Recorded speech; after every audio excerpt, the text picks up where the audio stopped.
ডাবের পুডিং খাইয়ে বাসার সবার কলিজা ঠান্ডা করে দিলাম। গরমকালে ডাব কিন্তু আমাদের স্বাস্থ্যের জন্য অনেক উপকারী। আর আজকে আমি বানাবো এই ডাবের পুডিং। ডাবটা সামনে থেকে ফুটো করে নিয়েছি আর এটা থেকে এখন পানিগুলো সব বের করে নিয়েছি একটা প্যানের মধ্যে। বড় সাইজের একটা ডাব যেটার মধ্যে অনেক পানি পেয়ে গেলাম আমি। এই ডাবটা কিন্তু শ্বাসওয়ালা ডাব। ডাবের পুডিং বানানোর ক্ষেত্রে শ্বাসওয়ালা ডাবই নিতে হবে, যেটার মধ্যে এরকম মোটা লেয়ারের একটা শ্বাস থাকবে। পুডিং এ কিন্তু আমি এই শ্বাসগুলো ইউজ করব, তাই চামচের সাহায্যে ডাব থেকে শ্বাসগুলো বের করে নেওয়া হয়েছে। এখন আমি ডাবের শ্বাস দিয়ে সুন্দর করে ফ্লাওয়ার শেপ করে নিয়েছি ছুরির মাথা দিয়ে। তোমরা কিন্তু চাইলে এমনি নর্মালি কুচি কুচি করেও রাখতে পারো, বাট আমার মন চাইলো ফ্লাওয়ার শেপ করতে, দেখতে যাতে অনেক সুন্দর লাগে সেজন্য আমি ফ্লাওয়ার শেপ করে নিয়েছি। আর দেন নিয়ে নিলাম একটা গাজর। গাজরটাকে সুন্দর করে পিল করে আমি চিকন চিকন করে কুচি কুচি করে নিয়েছি। এই দেখো এখানে আমার সুন্দর সুন্দর ফ্লাওয়ার রেডি আর এই গাজরের কুচিগুলো রেডি। এই ফ্লাওয়ার আর গাজরের কুচিগুলো দিয়ে আমি বানাচ্ছি এরকম সুন্দর সুন্দর শিউলি ফুল। ফুলের মাঝখানে আমি ছুরির মাথা দিয়ে ছিদ্র করে নিয়েছি আর তার মধ্যে গাজরের টুকরাগুলো দিয়ে দিলাম। এই দেখো আমার শিউলি ফুল একদম রেডি।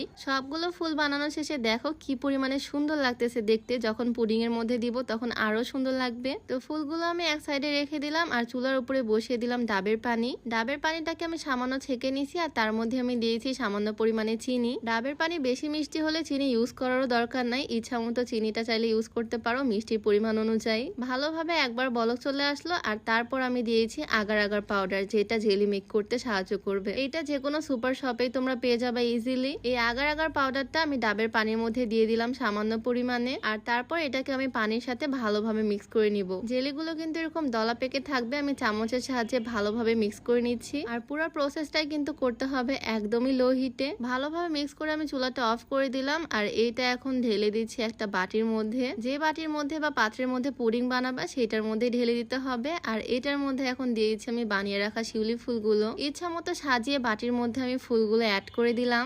আমার কাজ ডান, এখন জাস্ট পুডিংটাকে ভালোভাবে সেট হতে হবে, সেজন্য আমি এটাকে কিছুক্ষণ রেখে দিব ফ্রিজে। আর ফ্রিজ থেকে বের করার পর দেখো আমার পুডিংটা একদম রেডি। আমি সাইড থেকে ছুরি দিয়ে একটু কেটে নিলাম যাতে পুডিংটা সুন্দরভাবে বের হয়ে উঠে আসে। চারো সাইড রাউন্ড করে কেটে নিয়ে আমি উল্টে দিলাম একটা প্লেটের উপরে। আমি তো দেখার জন্য অনেক এক্সাইটেড এটা কেমন হবে। আর খুলতে দেখো দেখতে কি পরিমাণে সুন্দর হয়েছে, একদম গোল একটা জেলি। আমি আর ওয়েট করতে পারতেছি না কখন এটা কাটবো আর খাবো, তাই তাড়াতাড়ি করে ছুরি দিয়ে কেটে ফেললাম। পিসগুলা জাস্ট দেখো কি পরিমাণে সুন্দর লাগতেছে, মনে হচ্ছে ভিতরে একদম অরিজিনাল ফুল। এটা দেখতে এত বেশি সুন্দর লাগতেছে আমার আর খেতে ইচ্ছা করতেছে না, এত সুন্দর ফুলটা আমি খেয়ে নিব। যাই হোক এটাকে নিয়ে আমি সোজা চলে আসলাম ছাদে।